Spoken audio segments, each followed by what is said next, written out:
दोस्तों, स्वागत है आपका आपके अपने YouTube channel Khan learning class में। मैं हूं इज़रा खान और आज मैं आपके लिए लेकर आ गई हूं एक मोटिवेशनल वीडियो।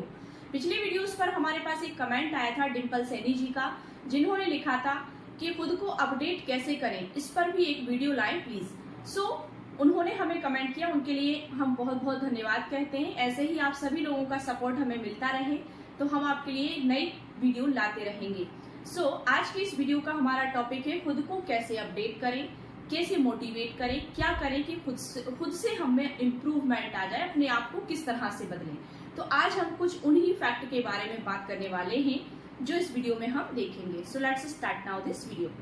देखिए, खुद को सबसे पहले ये है कि अपडेट करने के लिए, खुद को अपडेट करने के लिए, मोटिवेट करने के लिए, अपना कॉन्फिडेंस बढ़ाने के लिए सबसे पहले हमें ये पता होना चाहिए कि हमारा अपना गोल क्या है, अपना मोटिव क्या है, अपना लक्ष्य क्या है। तो सबसे पहला पॉइंट आता है हमारा कि अपना एक लक्ष्य निर्धारित करें। बहुत से लोगों को ये नहीं पता होता कि हमें करना क्या है, बस जहां भीड़ देखते हैं वहीं भाग पड़ते हैं। तो हमें अपना कुछ क्रिएट करना है, अपने बारे में सोचना है कि हम किस फील्ड में जाना चाहते हैं, हमें क्या सही है क्या गलत है, उस पर हम काम करें, उस पर अपना लक्ष्य निर्धारित करें। क्योंकि जब तक हमारे पास कोई एम्बिशन नहीं होगा, लक्ष्य नहीं होगा, मोटिव नहीं होगा, ऑब्जेक्ट नहीं होगा, तो हम उस पर काम कैसे करेंगे। काम तो हम तभी करते हैं जब हमारे पास कोई योजना होती है, कोई लक्ष्य होता है, और लक्ष्य जब होता है तब हम उस कार्य की योजना बनाते हैं। तो हमारे पास एक ऑब्जेक्ट होना जरूरी है। तो सबसे पहले अपना लक्ष्य निर्धारित करें। सेकंड पॉइंट हमारा आता है हर समय समस्याओं का सामना करने के लिए तैयार रहें। अब देखिए, बहुत सी चीजें ऐसी होती हैं, बहुत सी लाइफ में ऐसे फैक्ट होते हैं, समस्याओं का कुछ पता नहीं होता, वो कभी भी हमारे सामने आ सकती हैं। तो समस्याओं का सामना करने के लिए हमेशा हमें तैयार रहना है, तत्पर रहना है। एक समय की बात है, एक मोटिवेशनल छोटी सी स्टोरी है, मैं आपको बता रही हूँ कि एक समुद्र में जहाज जा रहा था और उस समुद्र में बहुत बड़ा तूफान आया। उसमें भी बहुत सारे लोग सवार थे। अब उस समय वो लोग ये सोच रहे थे कि अब तो इस तूफान में हम लोगों का बचना मुश्किल है। जहाज का जो मालिक था वो भी घबरा गया और जो जहाज को कंट्रोल कर रहा था, जो चला रहा था, उसको भी कुछ समझ नहीं आ रहा था कि अब मुझे क्या करना है। लेकिन उसमें एक व्यक्ति ऐसा भी था जिसने अपने पास सेकंड ऑप्शन रखा था। उसने उस जहाज में एक मोटर बोट भी रखी हुई थी कि कभी अगर ऐसी सिचुएशन क्रिएट होती है तो हम इस मोटर बोट से अपने आप को सुरक्षित कर लेंगे, इससे कहीं और जाकर सेफ हो जाएंगे। तो वो था उसका सेकंड ऑप्शन। इससे हमें ये प्रेरणा मिल रही है कि अपनी लाइफ में अपने पास हमेशा एक सेकंड ऑप्शन रखें, एक ही चीज पर डिपेंड ना रहे। जैसे हम एग्जाम हॉल में जब बैठे होते हैं तो ये ना सोचें कि यही क्वेश्चन हमने याद किया है, यही आएगा और इसके अलावा अब हमें कुछ देखना ही नहीं है। ये उन बच्चों के लिए भी डेडिकेट है ये वीडियो जो इस चीज को लेकर बैठे रहते हैं। इसलिए अपने हाथ में सेकंड ऑप्शन रखना जरूरी है। जब हम कोई वाहन चलाते हैं, कार हो या कुछ भी वाहन हो, तो अपन स्टेपनी क्यों रखते हैं? इसीलिए रखते हैं, कभी इमरजेंसी सिचुएशन में हमें इसकी जरूरत पड़ती ही है। तो इसी तरह से समस्याएं कभी भी आ सकती हैं हमारे जीवन में, हमें उनको फेस करने के लिए हमेशा तैयार रहना चाहिए, बल्कि होपलेस नहीं होना चाहिए। क्योंकि होपलेस होने से कुछ नहीं होता। किसी भी अब उस समय समुद्र में जब तूफान आया था, जो अभी मैंने आपको बताया, तो लोग बहुत घबरा गए थे। तो उस व्यक्ति ने जो सेकंड ऑप्शन रखकर बैठा था, उस व्यक्ति ने उनको यही समझाया कि अभी इस समय धीरज रखने का कार्य, आप सभी लोग पैशंस रखें, टॉलरेंस रखें। उससे क्या होगा कि अगर हम हिम्मत नहीं रखेंगे तो तूफान से पहले तो हम डर से मर जाएंगे। तो यही है कि डर के आगे जीत है। तो इसलिए डरना नहीं है, किसी भी चीज का, किसी भी प्रॉब्लम का हमें बहुत ही डटकर फेस करना है। क्योंकि हम जो कर सकते हैं वो कोई नहीं कर सकता। इसलिए अपने आप पर विश्वास रखें, कॉन्फिडेंस रखें, सेल्फ कॉन्फिडेंस बढ़ाएं अपना। नेक्स्ट अब हमारा आता है भीड़ देखकर या भीड़ के पीछे कभी ना भागे।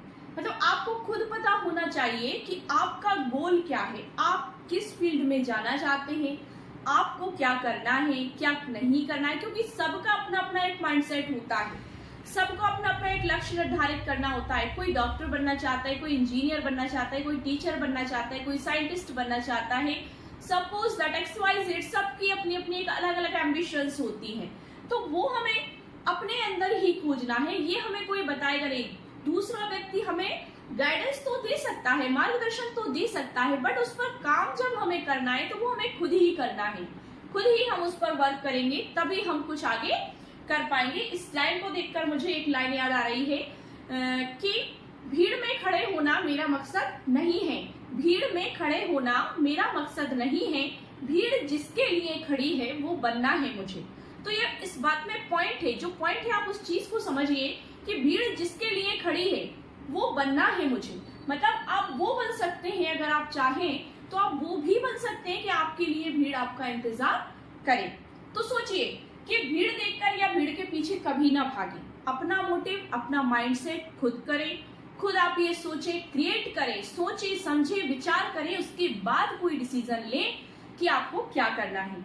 नेक्स्ट पॉइंट हमारा आता है कुछ नया करने का प्रयास करें, क्रिएटिविटी पर ध्यान दें।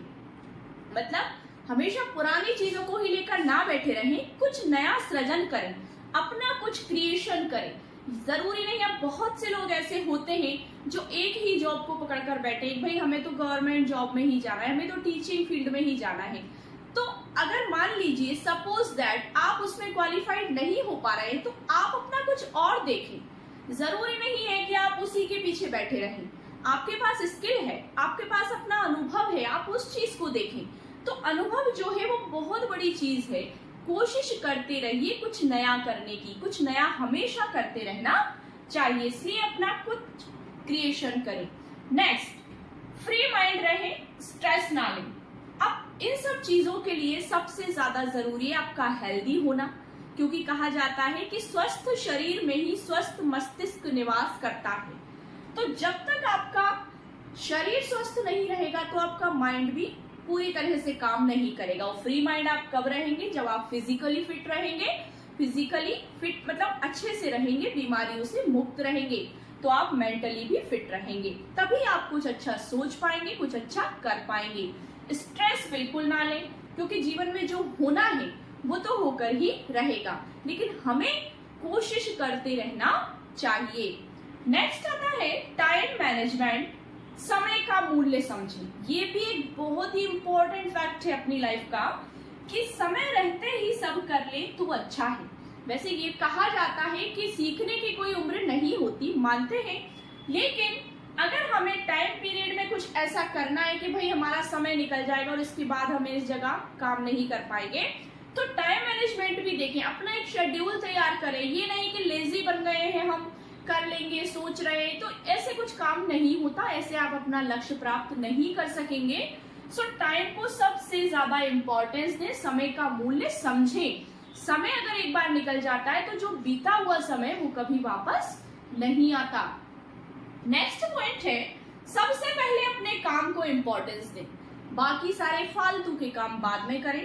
पहले अपना जो काम है, जो अपना मोटिव है, उस पर ध्यान लगाएं, उस काम को इंपॉर्टेंस दें। भले ही आप किसी भी फील्ड में कार्य कर रहे हो, अपना कुछ सेल्फ कर रहे हो या किसी दूसरे व्यक्ति के यहाँ कार्य कर रहे हो, लेकिन सबसे पहले अपने काम को इंपॉर्टेंस दें। इस तरह से आप खुद को अपडेट रख पाएंगे, मोटिवेट कर पाएंगे। नेक्स्ट है मेहनत हमेशा शांत रहकर करें। मेहनत करें लेकिन किसी को ये पता ना चले कि आप कुछ कर रहे हैं, क्योंकि जब आप कुछ बन जाएंगे, कुछ इस तरह से क्रिएट कर देंगे, तो दुनिया के सामने आप जिस तरह से उभर कर आएंगे वो बात ही अलग होगी। कहते हैं कि मेहनत इतनी खामोशी से करें कि सफलता शोर मचाए।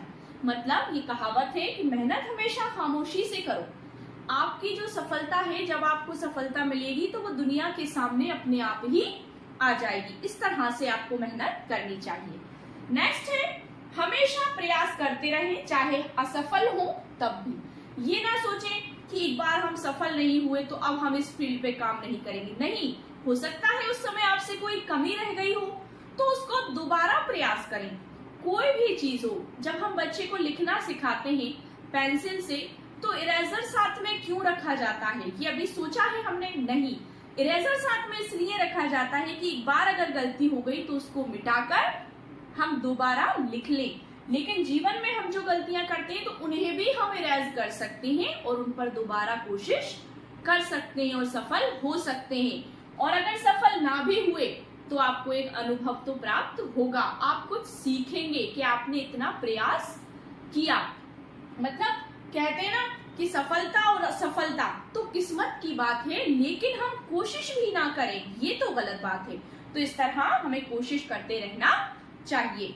नेक्स्ट आता है, कम बोले लेकिन स्पष्ट और सेंसफुल बात करें। हमेशा ये भी एक व्यक्ति की क्वालिटी होती है, समझदार इंसान की क्वालिटी क्या होती है कि वो कम बोलता है, चुप रहता है।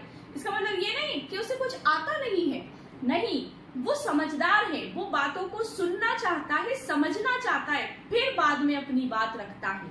समझदार व्यक्ति की क्या पहचान है कि वो कम बोलेगा, सुनेगा ज्यादा, सुनेगा, समझेगा, उसके बाद उस पर विचार करेगा और फिर अपनी बात रखेगा। क्योंकि ज्यादा बोलने वाले व्यक्ति भी कभी सफल नहीं होते, लेकिन बोले तो सेंसफुल बोले, स्पष्ट बोले, ऐसा बोले कि आपके जो शब्द है, आपके मुंह से निकले जो वर्ड हैं, वो किसी को ठेस ना पहुंचाए, किसी को बुरे ना लगे। सो नेक्स्ट है, ऑलवेज बी पॉजिटिव। ये भी एक बहुत ही इंपॉर्टेंट पॉइंट है कि हमेशा पॉजिटिव सोचें, अगर आपको लाइफ में कुछ पॉजिटिव चाहिए तो। क्योंकि जैसा हम सोचते हैं वैसा ही हम करते हैं, और जो हम करते हैं वही हमें मिलता है। तो इस तरह से अगर आप अच्छा सोचेंगे तो आपको अच्छा मिलेगा, और अगर आप नेगेटिव थिंकिंग ही लेकर बैठे रहेंगे तो आपके मन में नेगेटिव फीलिंग ही आती रहेंगी। इसलिए हमेशा पॉजिटिव रहें, अच्छा सोचें, अच्छी चीजों को देखें। नेक्स्ट हमारा आज का लास्ट पॉइंट है, मोटिवेशनल स्टोरीज सुने। बहुत सारी ऐसी स्टोरीज हैं, अब थॉमस एडिसन का ही ले लीजिए, जिन्होंने बल्ब का आविष्कार किया है। मतलब वो इंसान एक ऐसे थे, वो जो साइंटिस्ट थे, जो वैज्ञानिक थे, वो ऐसे थे, मतलब उन्होंने ये ठान लिया था अपने मन में कि मुझे एक ऐसा क्रिएशन करना है जिससे दुनिया रोशन होगी। जिन्होंने बल्ब का आविष्कार किया, लेकिन लोग उस समय उनको पागल समझते थे। वो ये सोचते थे कि ये क्या करेगा, कुछ नहीं करेगा, या ऐसा कर सकता है, लेकिन उन्होंने ऐसा करके दिखाया, और आज दुनिया उन्हीं के उस साइंटिफिक जो फैक्ट है उसी से रोशन है। मतलब बल्ब का आविष्कार जिस व्यक्ति ने किया वो भले ही नहीं रहे, लेकिन दुनिया उनके उस बनाए हुए फैक्ट से रोशन हुई। उन्होंने अपना कर्तव्य किया और हार नहीं मानी। सबसे इंपॉर्टेंट चीज ये है कि अपना सेल्फ कॉन्फिडेंस बढ़ाएं, नई नई चीजों को देखें, सुने, अपडेट रहें, नई चीजों को पढ़ें, बुक्स ज्यादातर पढ़ें और मोटिवेशनल स्टोरीज पढ़ें, खुद को अपडेट रखें, समय समय पर नई नई चीजों को सीखते रहें। सो आई होप सो आपको ये वीडियो पसंद आया होगा, एंड अगर आपको वीडियो पसंद आया है तो वीडियो को लाइक शेयर जरूर करिएगा, और बेल आइकन प्रेस करना बिल्कुल ना भूलें, जिससे कि आप हमारी कोई भी लेटेस्ट अपलोड मिस ना करें। Thank you so much once again.